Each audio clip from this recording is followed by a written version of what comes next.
അടുത്ത ദിവസം കേരളത്തിലെത്തുന്ന പ്രധാനമന്ത്രി നരേന്ദ്രമോദിയുടെ പ്രധാനപ്പെട്ട ഒരു യോഗം BJP-കാരുടെ യോഗം തന്നെയാണ്. 7000-ഓളം ശക്തി കേന്ദ്ര പ്രമുഖന്മാരുമായി മോദി സംവേദിക്കും. ഇന്ത്യയിൽ ആദ്യമായിട്ടാണ് ഈ ബൂത്ത് ശക്തി കേന്ദ്ര, അതായത് ബൂത്താണ് താഴത്തെ ഘടകം BJP-യുടെ, അതിൻ്റെ നേതാക്കന്മാരായിട്ട് പ്രധാനമന്ത്രി നരേന്ദ്രമോദി സംസാരിക്കുന്നത് ആദ്യത്തെ ഒരു ചടങ്ങാണ് രാജ്യത്ത് തന്നെ.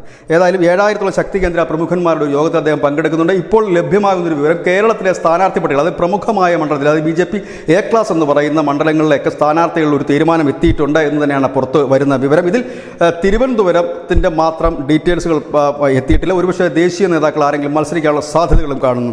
തൃശ്ശൂർ സുരേഷ് ഗോപിയും ആറ്റിങ്ങിൽ V മുരളീധരനും പാലക്കാട് C കൃഷ്ണകുമാറിൻ്റെ പേരാണ് ഉയരുന്നത്. ഒപ്പം തന്നെ പത്തനംതിട്ടയിൽ കുമ്മനം രാജശേഖരൻ്റെ പേരിന് തന്നെയാണ് മുൻതൂക്കം. PC ജോർജ് BJP-യുടെ മുന്നണിയിലേക്ക് എത്തിയാൽ ഒരുപക്ഷെ PC ജോർജിൻ്റെ പേരും പരിഗണിക്കുന്നുണ്ട്. ഒപ്പം തന്നെ ഒരു യുവനടൻ ഉണ്ണി മുകുന്ദൻ്റെ പേരാണ് പ്രധാനമായി പറയുന്നതെങ്കിലും ആ യുവനടനെ പാലക്കാടും പത്തനംതിട്ടയും BJP പരിഗണിക്കുന്നു എന്നുള്ള ഒരു വാർത്ത കൂടി പുറത്തു വരുന്നു. കോഴിക്കോട് ശോഭാ സുരേന്ദ്രനാണ് മത്സരിക്കുക. MD രമേശ് മാത്രമാകും ഇപ്പോഴത്തെ നേതൃത്വ നിരയിൽ. ശോഭാ സുരേന്ദ്രൻ കഴിഞ്ഞാൽ MD രമേശും C കൃഷ്ണകുമാറും BJP-യുടെ ഭാരവാഹികൾ തന്നെയാണ്. MD രമേശ് കൂടി ഉണ്ടാകും മത്സര രംഗത്തേക്ക്.